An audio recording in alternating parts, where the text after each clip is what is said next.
Hey there, your backup plan tribe. How's everybody doing today? Boy, do I have a story for you guys. Wow, you guys are such amazing listeners. And I have posted this yesterday to show everybody come on to our show and really listen to what this incredible guest, Stephany Ann, is going to talk about in our show. Our show today is Unshackled, an attorney's guide to breaking free from narcissistic marriages and domestic violence. And she's actually a domestic violence advocate. What better person can we have sitting in front of us explaining her story to all of you? Because I know that some of this might trigger you. And I also know that it might resonate with you. But if it does, please share, like, and subscribe to our show because that helps our show expand and it helps more people see it and we can help more people. So thank you guys for coming on. I'm beyond excited to dive into the heart of Talking Taboo with Tina podcast. And it's brought to you by you know who, the incredible team at Your Backup Plan. And so let me introduce myself. My name is Tina Ginn. I am not just your typical mom, but a real person and a mission to help families and individuals face life's curveballs head on.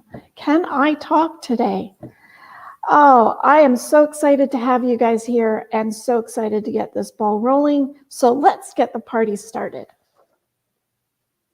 In the blink of an eye, life can change dramatically. On our podcast, Talking Taboo with Tina, we delve into these life-altering events with celebrities, authors, and everyday people just like you. You'll also discover Your Backup Plan app, a life-organizing tool designed to prepare you for any unexpected circumstance. It's your safety net, taking the sting out of tragedy. Imagine a plan B that ensures your finances are safe, even in the worst-case scenario. But it doesn't end there. Join our vibrant Facebook group for free webinars on backup planning and secure your future today. You're back.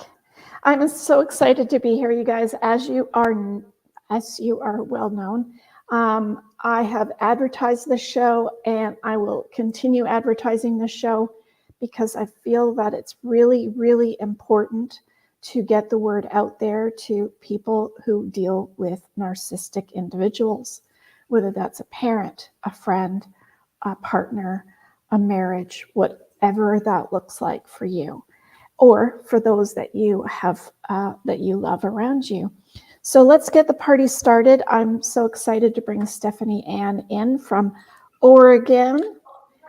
Hi, Stephany. Thank you for coming on our show today. Thank you. Thank you so much for having me on your show today. You might hear a little noise. My two kids have been snowboarding all day and they just got home.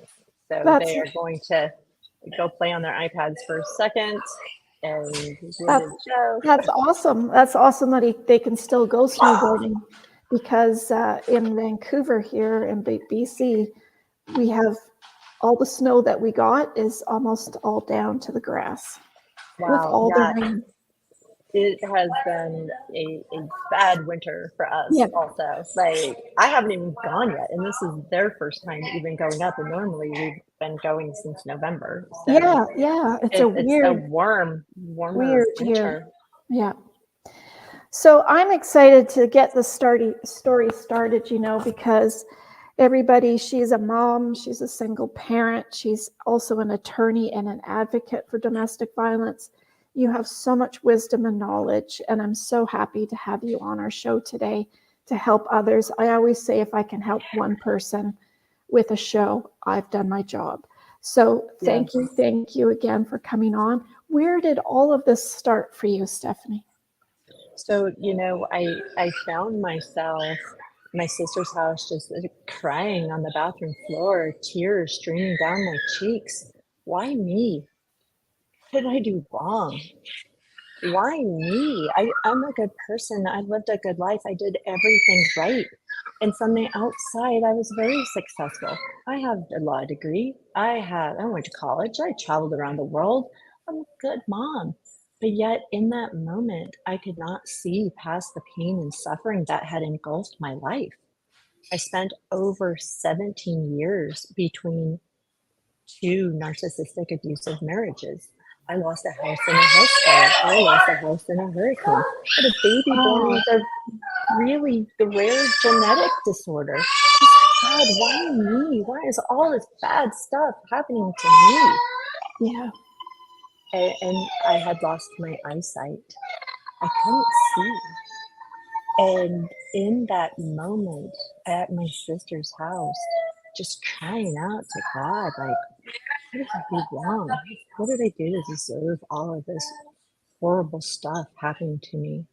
I felt like the divine, like God was saying to me, Stephany, you are not seeing your story through the right lens. You need to let go of this victim story and become the star of your story. And for me, that profound shift came when I was able to let go of the victim story and the why me and find the for me in it. And so my ex-husband, I can totally understand that, but I'm sure when you're in it, it's very hard to see it any other way, you know? Like it's hard to see, well, like, because you use, you find, what should I say? Well, he did this because of that. Well, he did this because of that. Well, you know, like that gets tiresome after a while. Oh yeah. And you know, for me, people would ask me, well, Stephany, what were the lessons? Well, there are no lessons. When you are stuck in that victim mindset, you can't see the lessons because everything is just why me, it's all just happening to me. And it wasn't until I was able to let go of that victim story that kept me stuck for so long, and I could see the lessons. And when you can see the lessons, you know what needs to be healed. You know what needs to be released and let go. And then you can break those patterns. People are like, oh, you were married to two narcissists. Yes, but I won't be married to a third. I won't date a third. I have learned the lessons, and these lessons came at a very costly price, very high price. But you know, for so many years, I referred to my ex-husbands as monsters trying to destroy my life. Yeah. And guess what? They were trying to destroy my life. But when I was able to make that shift in perspective from monster to teacher, what if they were teachers here to sent to me to teach me these really powerful lessons? As hard as they are. Very hard. And that's why I said priceless nuggets of gold. Gold was more precious than gold. But that's, that's what happened. And so for me, my background was in domestic violence. I'd won the governor's award for my work in domestic violence. Yet here I am into abusive marriages. Because the thing is with narcissistic abuse, it doesn't look like traditional domestic violence. When I say traditional, I mean what we used to say was domestic violence 20, 30 years ago. It was really focused on the physical violence. Well, what happens when you're in a relationship and it's not physical? Yeah, well, But I mean, I remember seeing lots of movies about, women getting hit and punched and, whatever else. But you never saw the other parts. Yeah, they don't really talk about the psychological and emotional abuse. I feel like just recently, within the past couple of years, we are now talking more about the psychological and emotional abuse in marriages. But if I were to call the cops and say, hey, can you come get my husband? He's emotionally and psychologically abusing me right now. They would laugh and tell me to go see a therapist. Yeah. They want to come, but I'm terrified. Isn't that the truth? And so it's like until we change society's perspective. Because you live in fear. You Absolutely. live in fear, and nobody should have to live in fear. Oh yeah, no one should. And so, you know, I guess we could just start with narcissism and what it is and what is the cycle of narcissistic abuse. And so I don't know if you remember the studying Greek mythology in middle school. Narcissist was a man who fell in love with his own reflection, and he loved his reflection so much that life went on, and he just stayed there, and he died by the reflecting pool, staring at his beautiful face. So, And so a narcissist is someone who has this grandiose sense of self-importance. They have a preoccupation with fantasies of unlimited power, wealth, beauty. They have this belief that they are so special and no one can understand them but you. You get them. They have a and we huge. don't get them at all. No, we don't. They have this huge sense of entitlement. They are some of the most arrogant people I have ever met. Yeah. And they lack empathy, and they will exploit, manipulate, coerce, do whatever they need to do to get what they want. And so, you know, when you are in a relationship with a narcissist, you don't always know you're in one, because one, most people, we look for the good in everything, and we're trusting, especially when you get into a new relationship and it's exciting and fun. And so you don't really know you're in one until their mask comes off. And so, similar to the cycle of domestic violence, there is a cycle of narcissistic abuse. And the first phase is the idealization phase. Then there's the devaluation with intermittent love bombing, devaluation, and then there's the discard. So Is that like in those movies where you watch it and you say, why doesn't she just leave? yes, yeah. Well, and it's like when your friends or other family members say, "Why don't you just leave him? He's treating you like crap." It's complicated. Yeah. It's not that easy.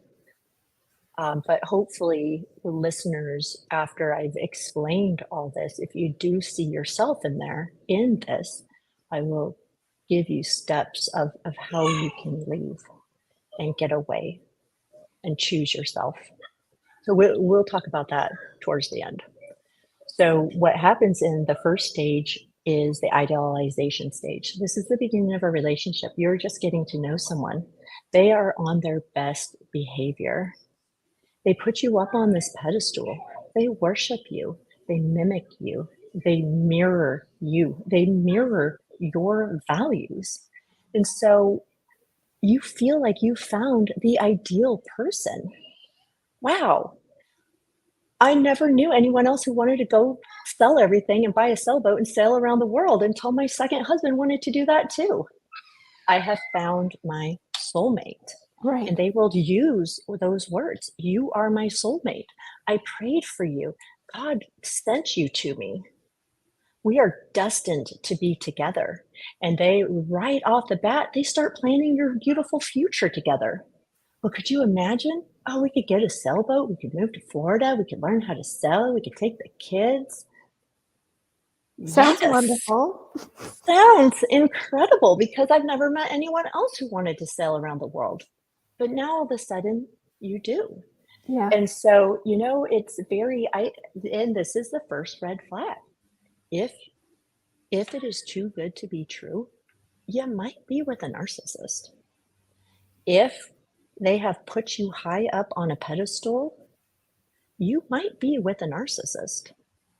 If it is, if they make it so easy for you to fall in love with them because everything is just too perfect, you might be dating a narcissist.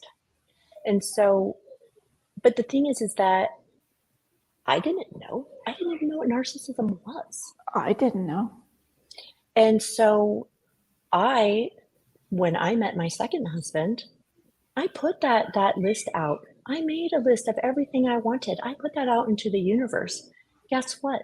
A week later, I met a man who checked off everything on that list. And I was specific, a divorced dad, just with boys, my boys' age. Someone who had an ex-wife who cheated on them. Because my first ex-husband spent 14 years cheating on me, Oh, well, his ex-wife cheated on him. We could have that, to talk about. Well, in hindsight, his ex-wife did not cheat on him. He cheated on her, and so it's like they will just tell you whatever you want to hear because they have no identity of their own. So they take on everyone else's identity, but they can only handle that for so long. And then the mask comes off. So then you have the next phase, which is the devaluation phase.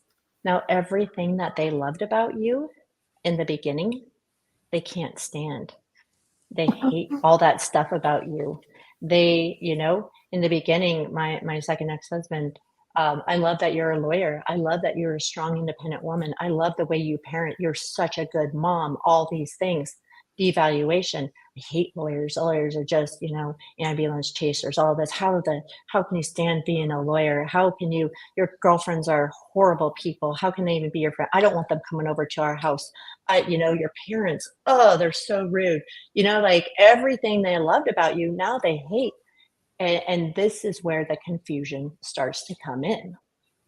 Well, Stephany, I don't want to forget to ask you with that comment. Do they also limit you then from your parents, from your friends, do they? Oh yeah, that comes as well, part of it because too? they will start trying to, it's similar with domestic violence, they will start to isolate you. They will say negative things about your friends. They will start saying negative things about your family. And, and finding it like criticisms. And, and then, well, maybe we shouldn't have them coming over tonight. Or I don't want any people coming over tonight, no, I'm not going out, and so it becomes very confusing because, and the idealization phase, it can last up to a year. They can be on perfect behavior for a year until they get you sucked in. My second husband, he was great for a year. And then as soon as we got married, he turned into a completely different person because they got you hooked. They got you in there. They know you're not going to leave them. You're too entangled now. And it's like once you're married, then as soon as you get married. Well, they push marriage really, really quickly. Mine was 2 weeks dating. Wow. Yeah. And so see, and in those 2 weeks, they probably made you feel like the most special, most important, most loved person ever. And how could you not? Mm-hmm. I put it off 3 times. Yeah, but it's like, if it happens too soon, if it's too good to be true, these are red flags. Yeah. And so, when the devaluation phase hits, this is where the control comes. And so remember, just like with domestic violence, narcissistic abuse, it's all about power and control. So what is the difference that you found, Stephany, with domestic violence and narcissism? Is there any? So no, it's exactly the same. It is just that narcissistic abuse is abuse from a disordered personality. I think it is more psychological and more emotional, but it also is very violent. Whereas you also have a cycle of domestic violence, you have domestic violence, but domestic violence it's not always with a person with a disordered personality. Right. Or they're mentally ill or. Yeah. And so when I talk about, when I talk about narcissistic abuse and domestic violence, it's interchangeable, but it's the same. I always bring it up though, because I want to reiterate that narcissistic abuse is domestic violence. Okay. It is the same. Domestic violence is just over here because it can be with other people who don't have a disordered personality. Right. So what do you think then in your first relationship that you were so well versed in domestic violence and having a proper so-called, family situation, and then moving into this first relationship, What made you realize it was different? So with my first husband, when everything was great, because I could be all of these things for him. So, one of the things that a narcissist needs as their supply and their fuel is excessive admiration. And so before we had children, before I was super busy, I could fawn all over him. I could give him all of that attention and adoration that he needed. Well, as soon as I went off to law school, now I'm not focused on him anymore. I'm doing internships. I'm clerking. I'm taking a full course. I mean, law school is not easy. No. And so I found out my second year in law school that he was having affairs. Oh dear. And so, of course, they are so good at turning everything around. Well, you weren't there for me. You abandoned me. I felt neglected. Well, I had no idea. Have the conversation. No one ever had a conversation with me saying that you felt neglected, that I was doing all this stuff. I'm just focused on school and my career. And so, they love to shift the blame onto you. Well, if you were available and if you were here more, you would have met all my needs, but you didn't meet my needs. So I had to go seek other women to meet these needs that I have. Isn't that nice? Right. And, growing up, I come from a very, my parents are still married. His parents were still married. We grew up in the church. My mom actually is a minister and stuff. And so it's like, well, you don't get divorced. You work on your relationships. And so, I didn't want to be the only failure who had a failed marriage. And so, but he never wanted to. And he just kept chatting with women, kept having all these emotional affairs. And back then, even though my work was in domestic violence, it was domestic violence back 20 years ago was focused on physical violence. He wasn't physical with me. Yeah. Was this abuse? I didn't see it as abuse. How many of us do this? We put cheating over here and we put domestic violence over here. Well, he's just a cheater. She's just a cheater. Well, they just cheat. Let's call it what it is. It's abuse. It is psychological and emotional abuse. But I didn't know that at the time. I didn't see it that way. And so, I spent 14 years and we had 2 little boys together and it just never stopped. And at one point, I just started focusing on being the best mom that I could be and focusing on my life. And he was still doing his thing. And he ended up walking out, leaving. This was the discard. He walked out for another married woman. And do most of them walk out? So, if I could take you back to the cycle of narcissistic abuse. So we talked about the idolization phase, right? Mm-hmm. And then the mask comes off, and that's the devaluation. So in the devaluation phase is when the gaslighting happens. So gaslighting, I'm sure everyone has heard gaslighting, but do you really understand what it is? So gaslighting is when you manipulate another person into doubting their perceptions, experiences, and understanding of events. It is a form of emotional abuse. It is a highly calculated form of manipulation. It's coercive control by someone you trust. Mm-hmm. So in gaslighting, it helps the abuser avoid any blame or responsibility for their behaviors and their actions. They play on your insecurities and they attack your self-esteem. Yes, and yes, and yes. Yeah, and so they will intentionally lie. You can have all the evidence in the world. I used to confront my first ex-husband all the time. You're cheating. No, I'm not. Okay, well, I just saw naked pictures and I just read your whole conversation. I didn't write that. I mean, they will lie to your face. You can have all the evidence in the world, and they will still twist it and do everything to avoid blame. When my first husband left, well, you're having an affair. No, I'm not. Okay. I mean, they live in their own delusional reality.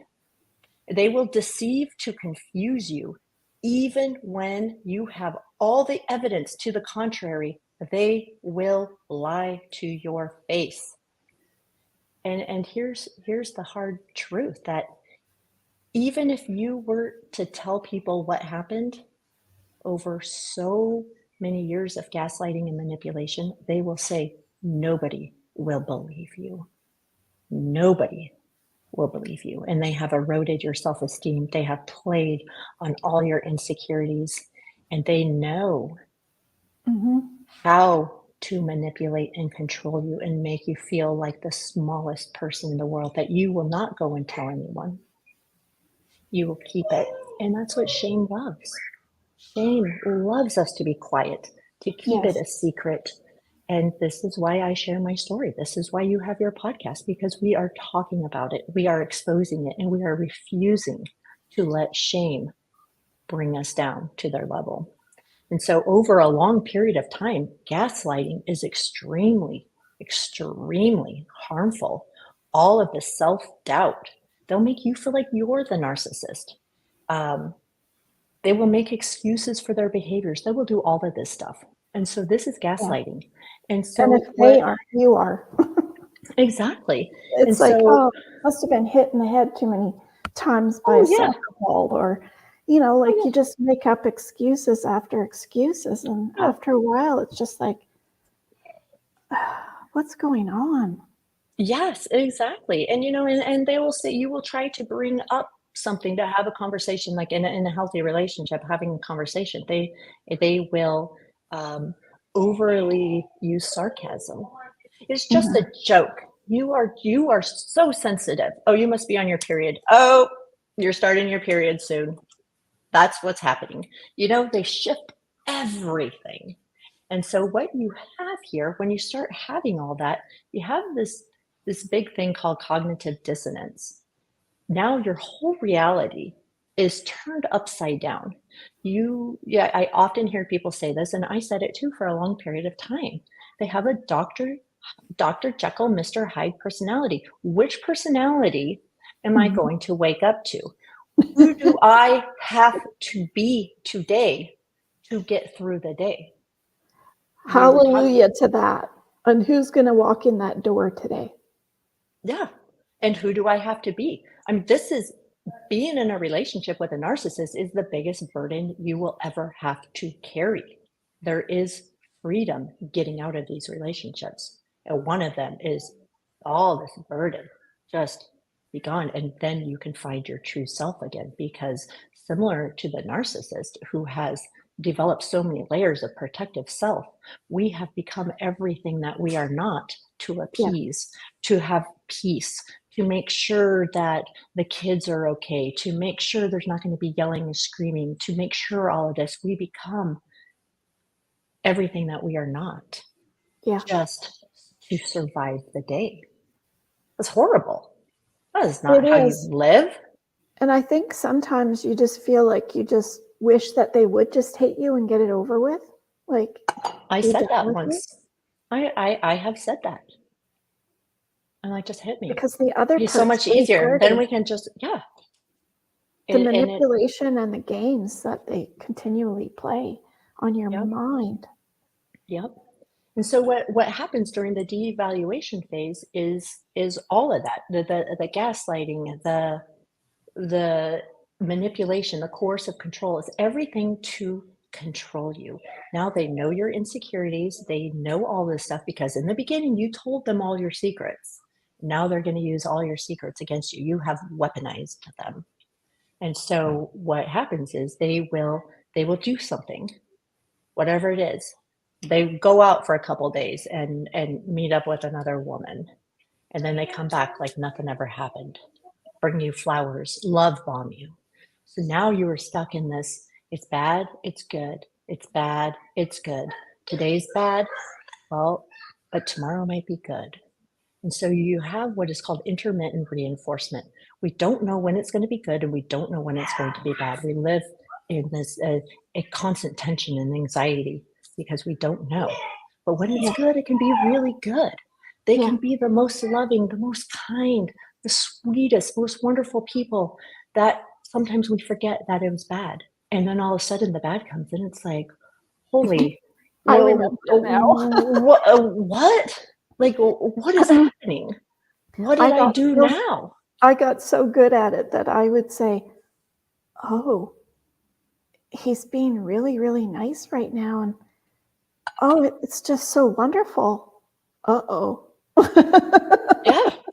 Because as soon as I said that, it's like, oh no, here it comes. Yeah. And so, all this good, all this bad, all this intermittent reinforcement creates a trauma bond. And so, for any of the listeners who aren't familiar what a trauma bond is, think of Stockholm syndrome. In the movies or big, like high-profile, sensational cases, you hear the kidnapper refuses to testify against the abuser and all this stuff because they have this trauma bond. And so, what happens with all of this, the good, the bad, the good, the bad, it creates a trauma bond as well.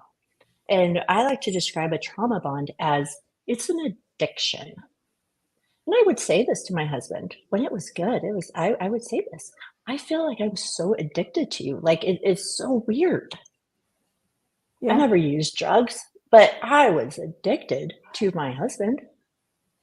And so, the first time you use a drug, you get this really high dopamine rush. And so the next time you use, you're thinking you're going to get that same high again. Well, you don't. It's a little less. So then you use again and you keep using. And that's what keeps you stuck in this cycle. Because you keep thinking every time you use, you're going to get that same first high. But you never do. And every time you use, you have less and less and less. And it is very similar to a relationship with a narcissist. You have this euphoric high in the beginning because remember, they have mirrored you. You essentially fall in love with you. That is very euphoric. Yeah. That is the best high. And so we think in the back of our head, they know how to love us. They know how to be kind to us. They know how to treat me well because they showed that in the beginning. So when it's bad, we go there in our head. At least I did. Mm-hmm. We go there. Well, it's good. He knows how to do this. So I just need to get through this little bad part. Maybe we make excuses. We justify. Maybe he had a bad day at work. Maybe there's something going on. Yeah. Okay, maybe if I give him the space he needs or do this, or I work on myself, I change myself, then he will love me the way he loved me in the beginning. You're never getting that first love feeling back. That's gone. It is every time the cycle repeats itself, the love bombing, the devaluation, the love bombing, less dopamine is released. The good times start to get shorter. The bad times start to get longer.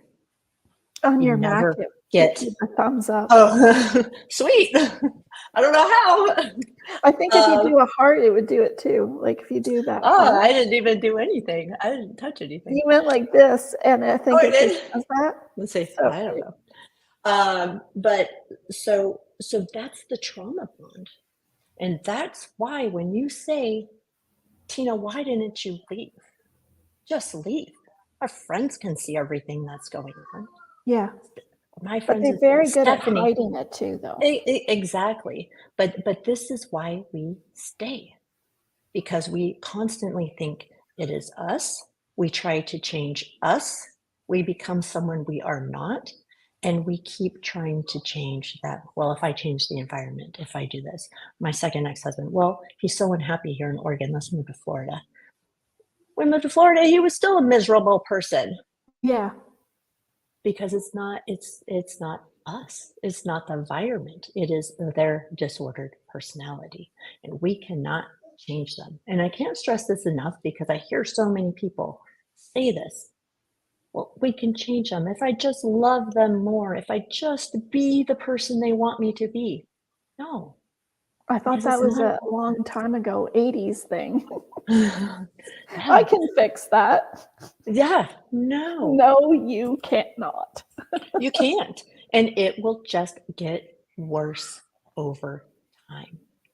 And so you have the final stage, and you can stay in this intermittent love bombing idealization phase. You can stay in it for a really long time. I stayed in it for 14 years with my first husband. I stayed in it for 4 years with my second husband. And so then you have the final stage is the discard. And it's exactly what it sounds like. Discard. You discard your garbage. You throw it away. So the So what could they do for that? What did they do for you?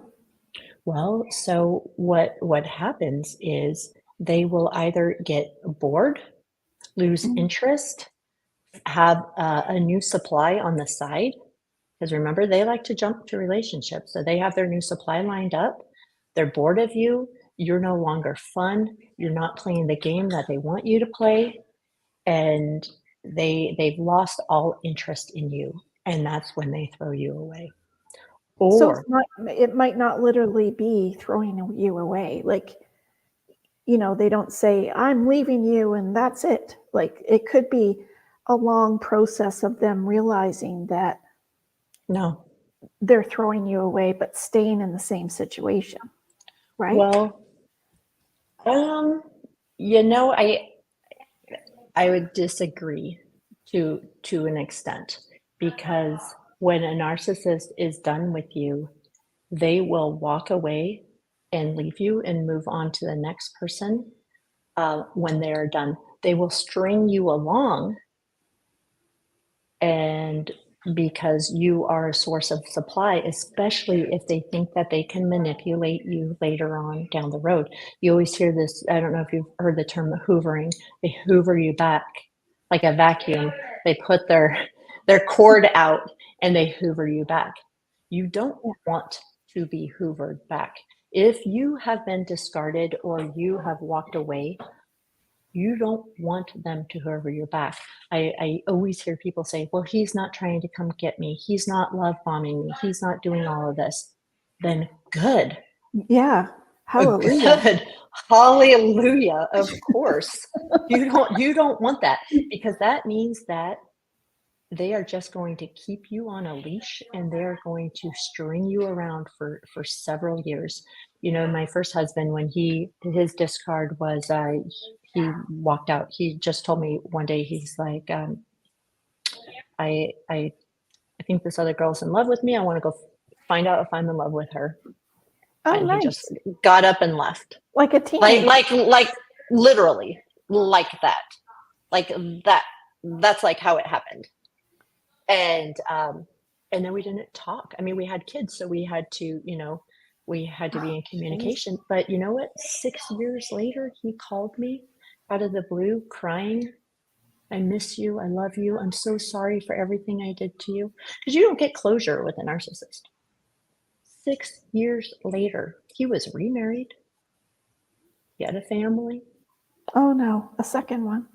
Well, I mean, he was remarried. He didn't, thank God they didn't have kids. He had a vasectomy reversal, but she kind of got pregnant. But like 6 years later, after all of this stuff, the closure I wanted 6 years ago. Yeah. And so narcissism is a strange disorder. But going back to the discard, they will discard you, or you will find the worth in yourself and you will walk away, as hard as it is. And so that's kind of the pattern. And unfortunately, if you have children, they are going to be in your life for a long time. Yes. And they will continue to abuse you. So don't think that just because you left, it's going to be easy. No, leaving is going to be one of the hardest things you've ever done, but you can do it. You can develop an attitude mantra. For me, for a long time, I said, I can do hard things. This is hard. It's not impossible. I will get through this. That's And a good one. yeah, I said that for a long time.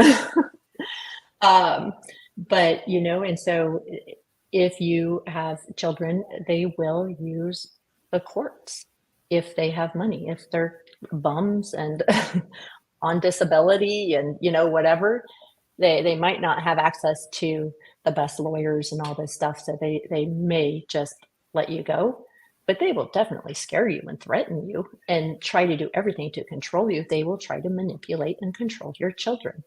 They will do everything to alienate your children and turn your children against you. And, And I why mean, is that, do you think? Why do they do that? to hurt you. To continue to Be- hurt you, right?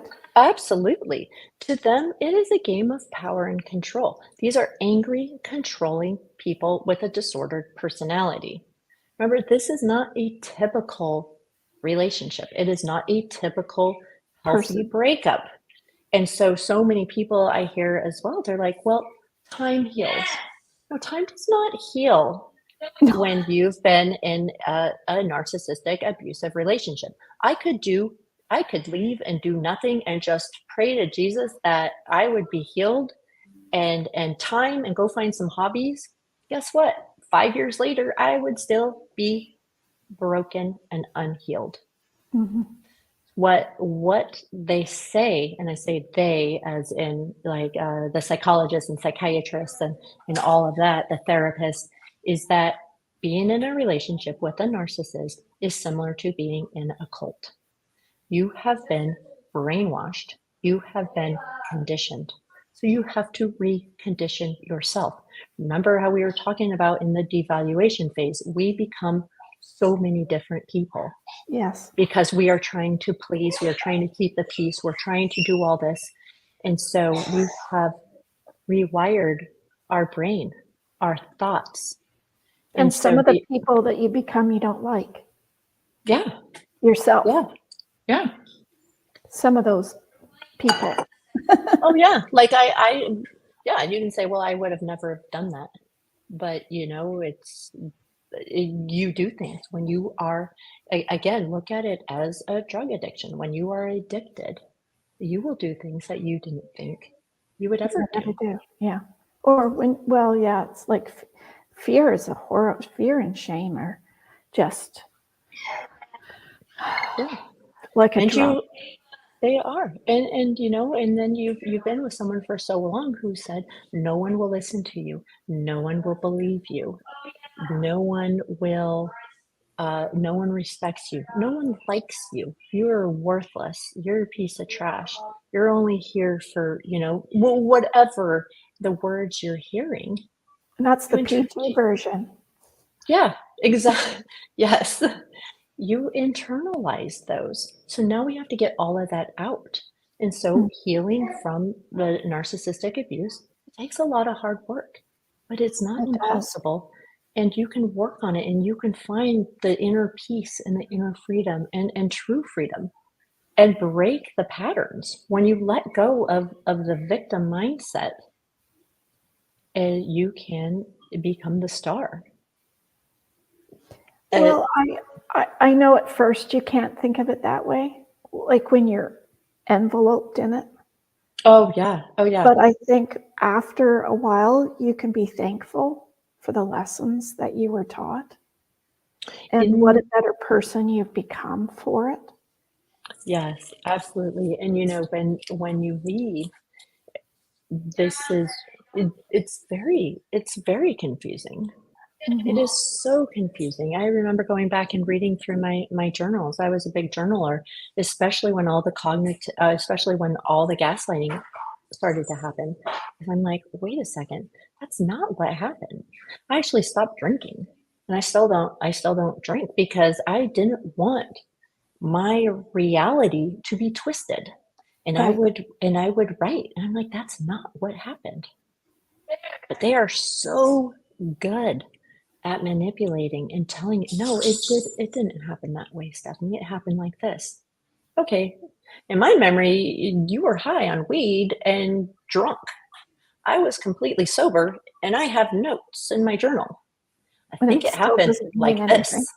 Oh, it doesn't mean anything to them. They will deny, like what I was saying. And so it is this fog, and you are left with what just happened. Remember, with my second husband, we had just spent this beautiful weekend in the Florida Keys, and it was incredible. And again, I was very addicted to him. He was very good looking. It was when he was kind. It was wonderful. Yeah. And so, we just spent this beautiful romantic week in the Keys. It was beautiful. Just like, wow, I'm so in love with you. I've never loved anyone the way I loved you. I can't believe all this. And then a week later, he went on a narcissistic rage. He flipped out. I don't even know where it came from. I used to journal thinking back, like, what made them flip out? What was a trigger for them? And I could never put my finger on it. It's because it's whatever they want it to be. Remember, it's a game. And I always say it was a game of chess. I was a chess player. And, they are calculated.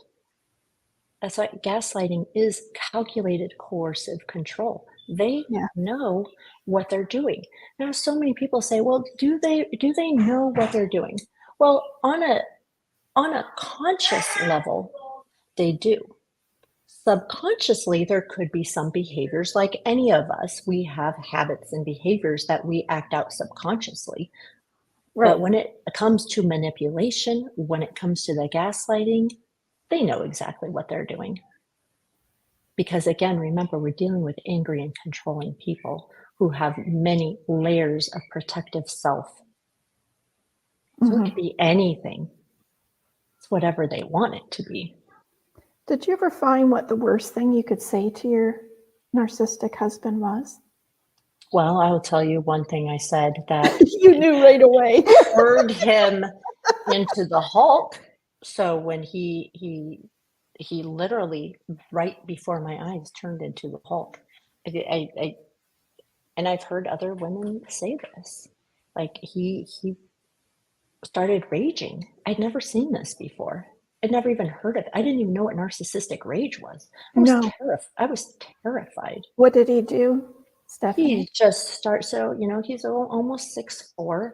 He looks like a professional baseball player. He was an athlete. All these things, and he started punching walls, slamming doors. I didn't grow up in a chaotic house. I've never seen a man punch a wall. That must be in the book of narcissism. Yeah, it is. It's in the playbook. I've experienced that one.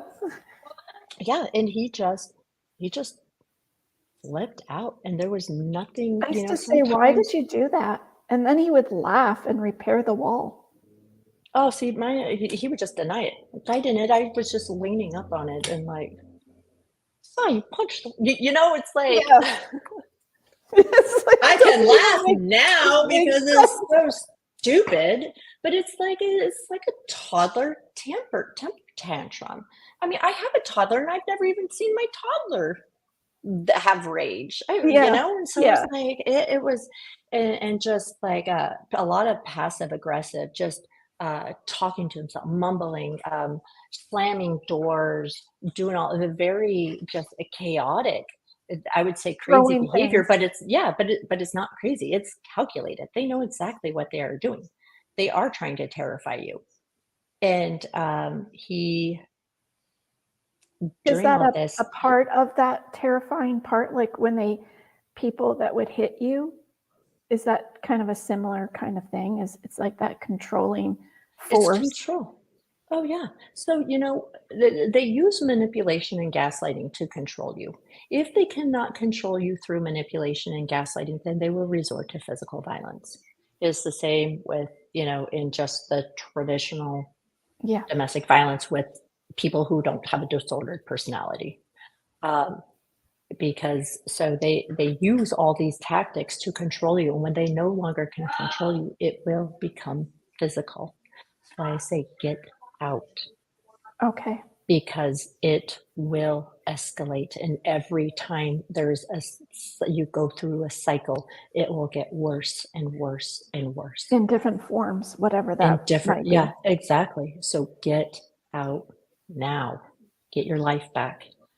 And so for him, what I said was, gosh, I don't even know. Like he was going psycho. I think I said, "Oh my God, you are acting psycho or something." I think I've said that a few times. Yeah. And then he just like blew, I'm not psycho. Wow. And it's just like, whoa, you're right. You're not. You know exactly what you are doing. But it was terrifying. And he literally turned into the Hulk. And Yeah. so for 3 weeks, he went on this narcissistic rage. And it was the most terrifying thing. And, sometimes previously, if he had an explosion, a mini rage per se, he Yeah. would calm down, or, it was like it'd last for a day or something, and then it'd be done. This went on for 3 weeks. And then he was tormenting. He would take his phone and shine it in my face. He would keep me up all night, just loud, Weird storming, just every name that he could think of to call me. And thankfully, he didn't have like a whole lot of bad things he could call me, because I was a really good person. And I'm not saying that you were a bad person because he's calling you bad names, but he didn't have a lot of things that could hurt me. Yeah. So, I don't even remember things he said, but some of it was just like, it just reminded me of things that my boys would say when they're mad at you, like, well, you're dumb, well, you're Yeah. stupid, you have a $200,000 degree that you spent on and you're not working right now, or like, okay. Yeah. But it's like, where's this stuff coming from?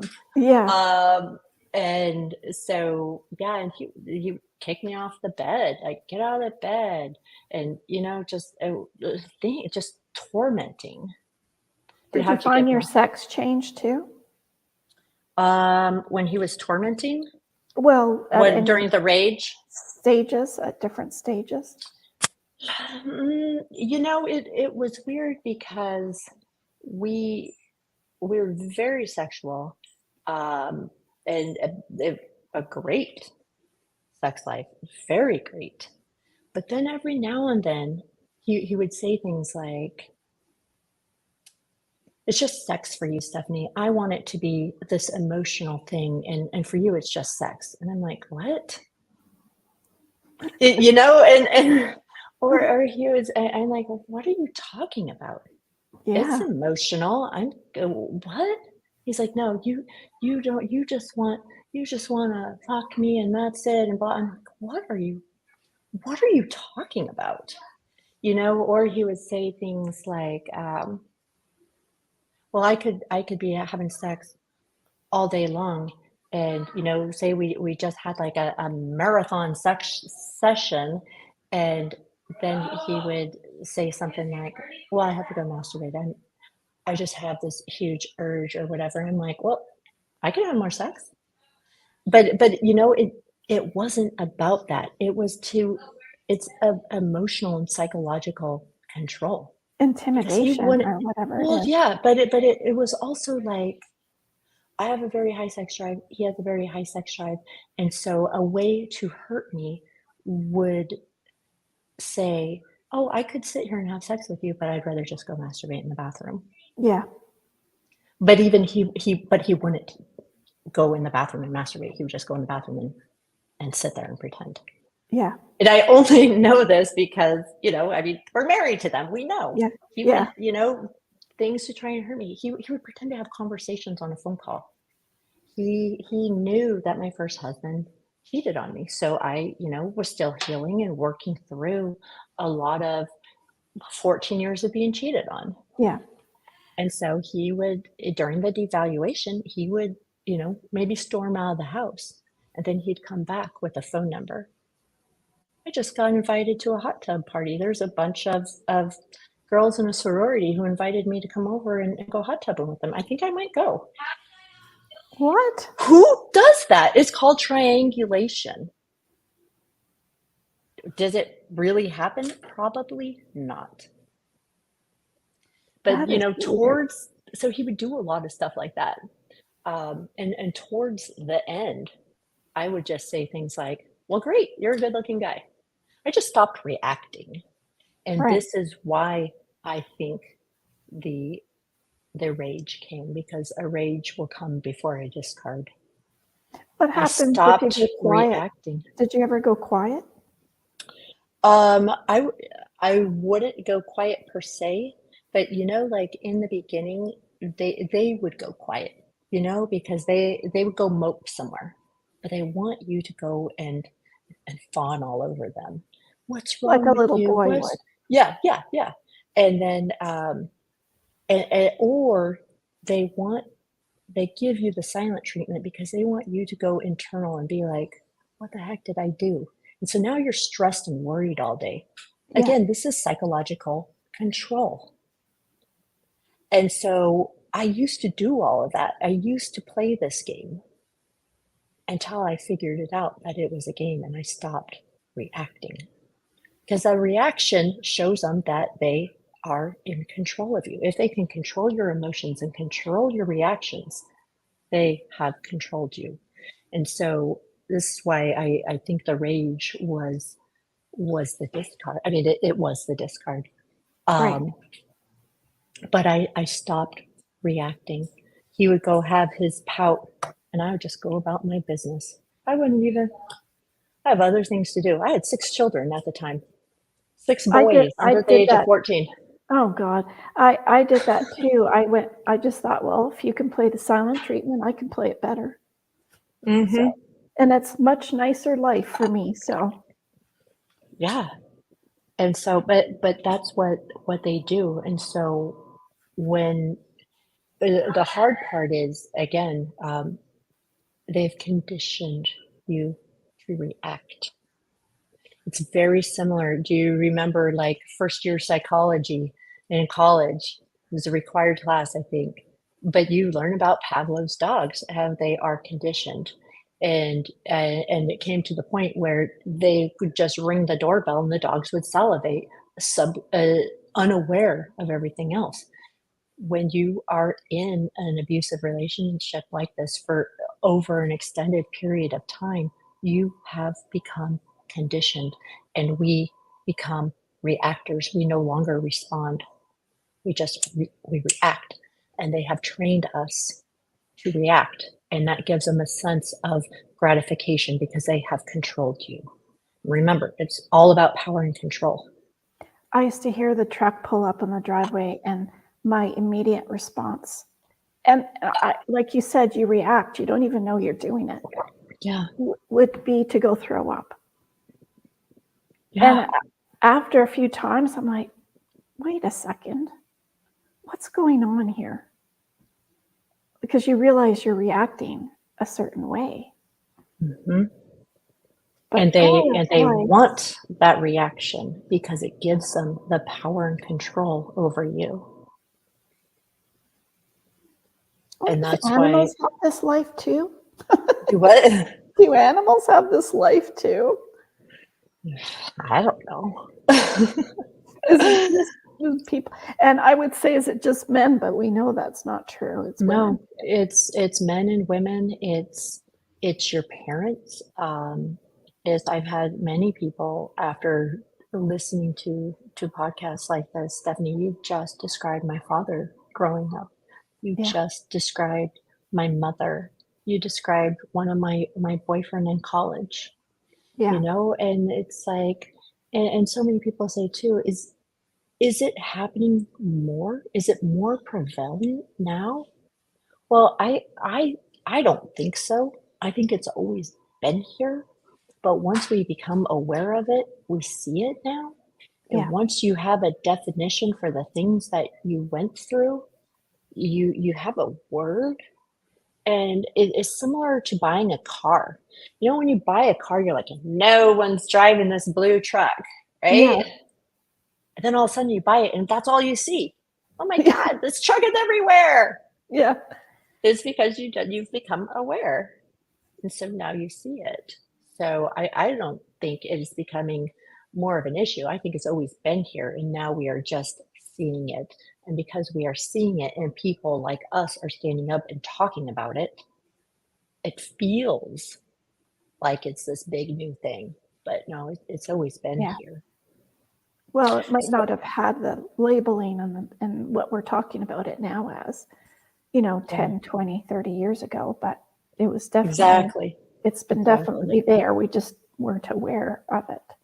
Yes, exactly. I can't imagine back in the days where the women stayed in a relationship and there was no other choice. You did not divorce. I just can't imagine living through this your entire life.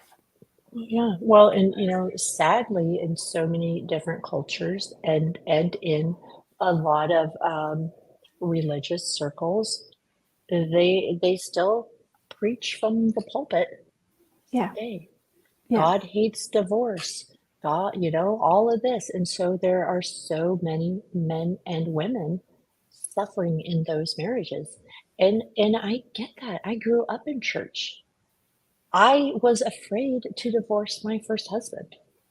And Yeah. so Well, even there's a though lot of shame to that, right? there is. And again, in the church and growing up like that, it's like you don't get divorced. And so I stayed. I didn't feel like I had an option because it didn't look like traditional domestic violence.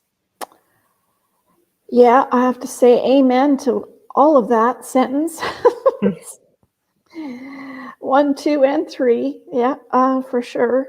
I always wondered if people from the outside could see it, but I think they hide it behind closed doors really well. Oh, they do. They do. And a lot of narcissists, remember, they're at least covert. Covert narcissists are pillars in the community. They are the first person to sign up, to volunteer, to go help the little old lady move. They'll bring their truck. They are likable. They are charming.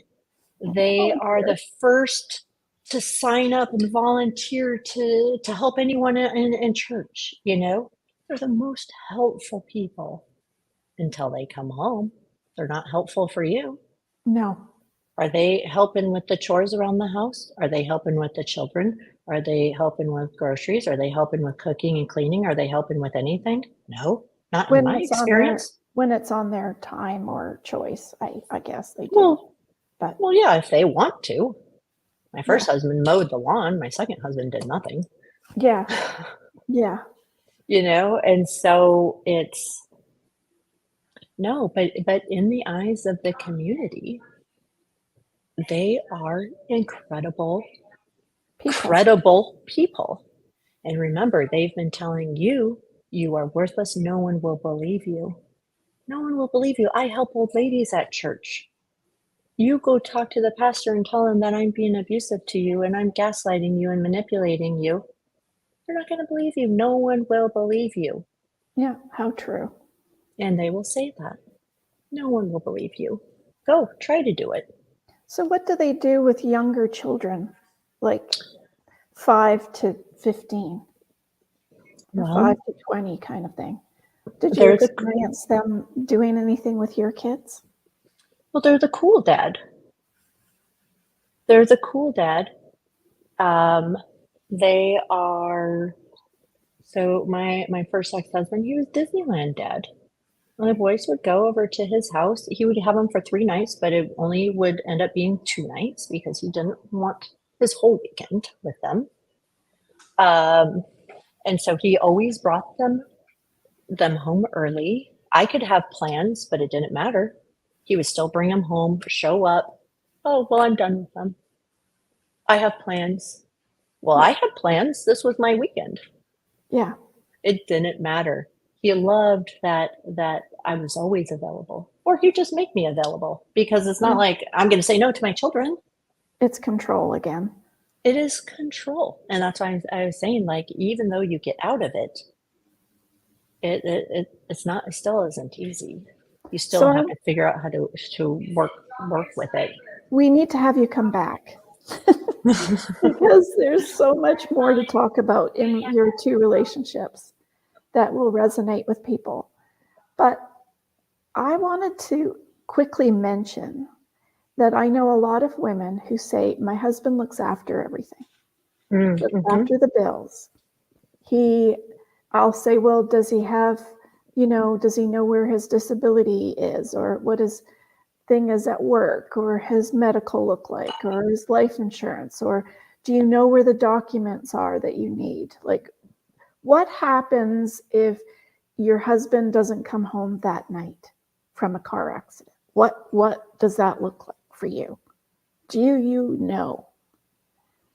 And it becomes really, really important in a relationship like this one. It does. And especially if anything that we've talked about resonates with you and you see yourself in any of these scenarios that we've explained, you have to get out. And only you know what that looks like and when it is safe for you. It is when you are leaving an abusive relationship, this is when it can escalate and when it can get physically violent. My second husband, I did everything wrong. Again, my background is in domestic violence and I just panicked. So again, if you panic, don't worry. I have all the training and all the experience and I still panicked. But there are things you can do now. Again, I did not know I was with a narcissist. It wasn't until I got out and did research and found things, and then everything made sense. So we're going to do some safety planning here. So one of the things that you really need to do is know where all your money's at. If you don't control the finances, because this is another form of abuse, is financial abuse, but you are the one that goes grocery shopping and you have the credit card, even if you have to return the credit card back to the person. I tell people, go grocery shopping. When you have to only allow a certain amount of money to buy certain things with? Exactly. And I tell women, Mommy, you're not listening. Baby here. I know. Just 1 second. So I tell women, when you go grocery shopping, buy more things than you usually buy and then return them. Keep that money. Buy some gift cards. I do know of some men who will read the receipts. Right. They read everything. Mine did. Yeah. And so I say, buy some things that you would usually buy that is not going to stick out. Maybe buy a couple more, sneak some other things in there, and then return them. Start filling up your pot. Yeah. And so even if it's $20 every time, you are setting aside the money. And go and open up your own bank account somewhere else, get a safety deposit box, and start getting all your financial documents. And also photocopy them. Because when you go through the divorce, you want to know where all the money is. You want to know where everything is at. Open mail, make photocopies of everything. Get your passports, get your birth certificates, your kids' birth certificates, social security cards. Like you were saying with disability, get the disability papers, get all that stuff. Medical, everything. Make photocopies of everything and put it in the safety deposit box. And then slowly start putting money aside. And then find some trusted people that you can talk to and tell them everything that is going on. And that you need to get out. It is hard. It's very hard. And so you have to talk to someone. And if you don't feel like you have any support or you trust anyone, call the domestic violence hotline. I don't know if you have it in Canada. I'm sure you have something similar. Yeah. Call the domestic hotline, the domestic violence hotline, because there are trained advocates who will sit down and hear your story, and they will safety plan with you. And they will also connect you to local organizations in your area that will help you with resources. In the US, we have this grant called the TAMP grant. It is a one-time $1,200 grant that will help you leave a violent situation. You can Because use it might not, the thing about it is it might not be violent. Well, and when I say, but yeah, when but you can make do, changes, that's when the violence could happen. That's when yes, the crazy comes out. but it's also for psychological and emotional abuse. So Yeah, but I just want listeners to realize that when you're in it and you don't technically see, well, yes, that's not really violence. yeah, But it truly is, because not only is it, like you said, but it also could rev up a bit or a lot once you make yes, these changes. yes, yes. And we don't know what the abuser is capable of doing. You know, Right. my second husband, he did trap shooting, where they have those little clay pigeons and they come out. But he's like a champion in several states. He has an arsenal of guns and Yeah. knives. Yeah. It's And a scary. shooter. Yeah, an expert shooter, like trained. And so, so call the domestic hotline, because there are resources available. And so many women too say, well, I don't want to go stay in a shelter because we have this image of our head that they're going to be in a gymnasium with a bunch of cots. Well, Yeah. Yeah. that's what you from did. movies. That's from movies. Really, the houses are very nice, very clean. They're very prepared. They're waiting for you, and they are in nice homes. And if you can't get into the home, they have hotel vouchers so that you can go to a hotel, because we want your safety and your children's safety. If you have to leave with children, is the biggest issue right now, and you have to leave safely in a way that you're not there. There's not going to be violence, and so do not confront your partner and say, I just watched a video and learned that you're a narcissist and you've been gaslighting me and manipulating me all these years. Don't say that. That's only for your ears. Do not say that, even in the heat of an argument. Keep it to yourself. It's your ammo. Yourself, exactly. And it is your exit plan. Do not say you are going to leave. Do not even give the slightest hint that you are leaving. And when they are gone, you just leave. And I had to leave all of my stuff. It is just stuff. Yeah. Take what you can. I tell people, pack a bag. Yeah. Keep a bag at a friend's house. Keep some things at a friend's house. Make You sure you keep have all putting your things files, there or your something. important documents, whatever you need to do. But remember, stuff is just stuff. We are only concerned about your safety and your children's safety and your pets. Don't forget your pets. Your pets, if your pets need dog food, if your pets need their food and their supplies, if they need whatever your animal needs, don't forget your animal, because the last thing you want is your animal to be tortured and abused by the spouse, because they will do everything to hurt you, whatever that looks like. whatever that looks like. And see, we're gonna have you come back. Yeah. Yeah, I know. I'm like, gosh, I could talk about this for hours.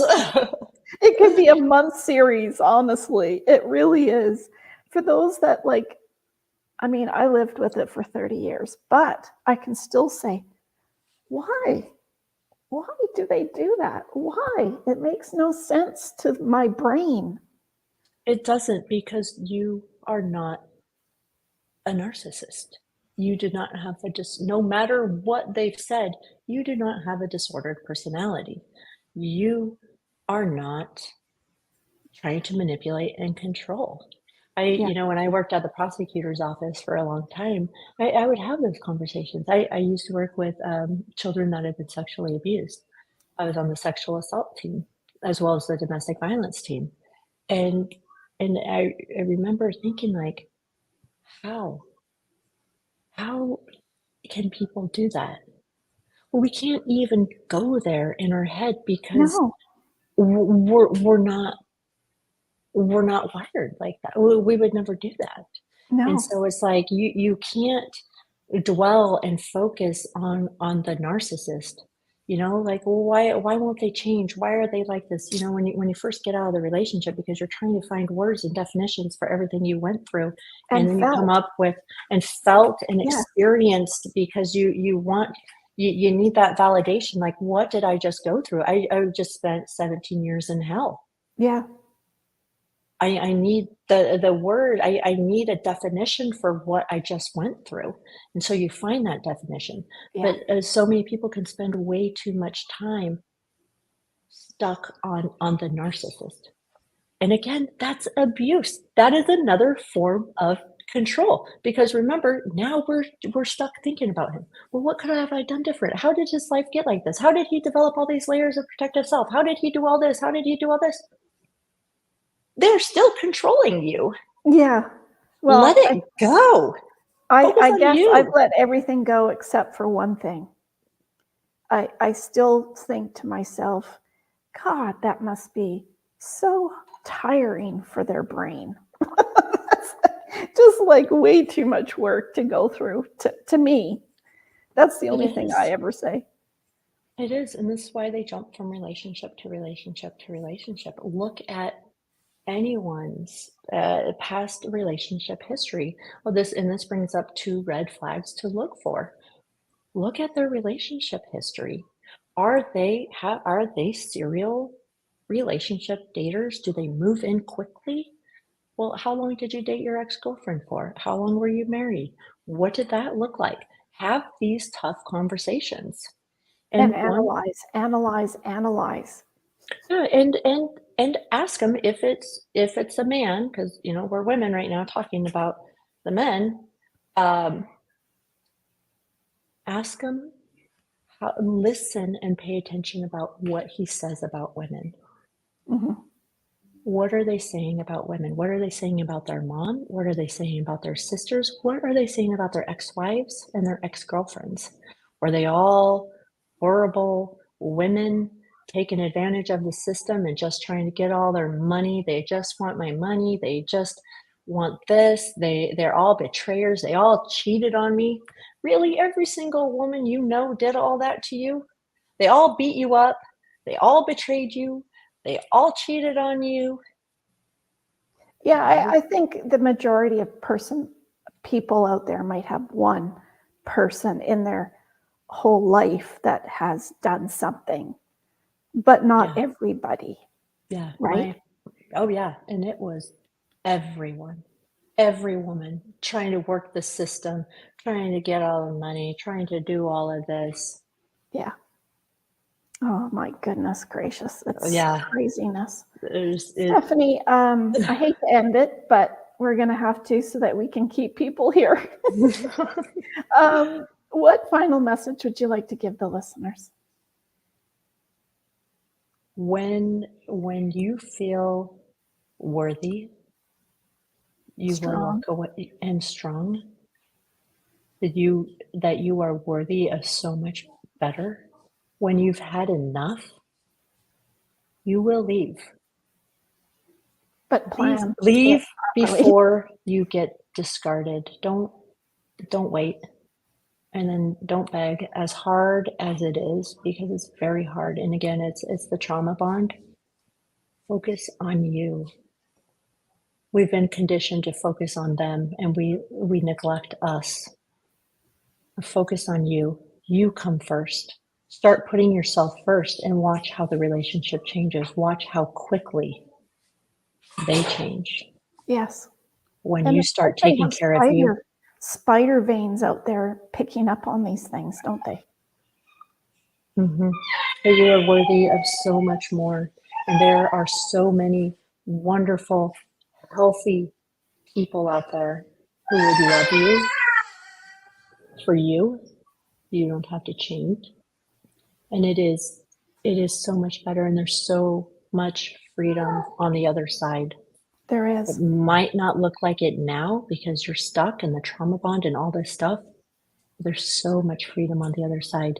And even if you feel like, Tina, you stayed 30 years. I was 17 years within these. It's Freedom crazy, is isn't it? so much better though, right? And you're probably God, saying, I wish I would have after a left year, earlier. why didn't I see it in 6 months? Jeez, wasted my life. Why didn't I leave sooner? I hear so many older women say that. Why didn't I leave sooner? Well, if you're in your 60s and your 70s, you can still leave and you can still have a wonderful, wonderful life. Yeah. And you With are worthy real of people. it. Yes. Absolutely. Oh, thank you. That was lovely. Thank you so very much. Yeah, thank you. Thank you for talking about this and putting your heart out there for everybody else. So I appreciate that. And everybody, my goodness, where do we even finish with this story? Because we're going to have Stephany come back on, and maybe we'll do a little part 2 session. I would love that. Definitely. Yes, absolutely. But we have to be prepared in any shape. Here, what I'll do is I have a toddler who's demanding attention now. You've spent enough time on this, Stephany. He says. I'll meet you and I'll do a quick little blurb and I'll bring you back. So I want everybody to realize that whatever your situation is, to do what's right for you and have a plan and put together some sort of plan, and it will feel wrong, but you're doing it for you and you deserve it. No matter what the outcome looks like or what happens, you deserve it. So don't forget to like, share, and subscribe to our channel. I hope that, if you want to rewatch this show because you got something out of it, Stephany is full of information for us all, and we'll have her come back on in part 2. I'm so happy to have you guys here to make sure that maybe we've made a difference. Maybe, that you can feel a little bit stronger, or reach out to us in a comment section, and I'm sure I can pass you on to Stephany and you could email her as well. Or if you'd like to email me, that's fine too. We're all here for you, so no worries there. So like, share, and subscribe down below. If you know anybody going through this, or you've been going through it, please share it with others so that they have that opportunity like you have to hear some really good information about what it is and how to be the best you. Because right now, if you're in it, it's not the best you. And I know there's some best you in there for people.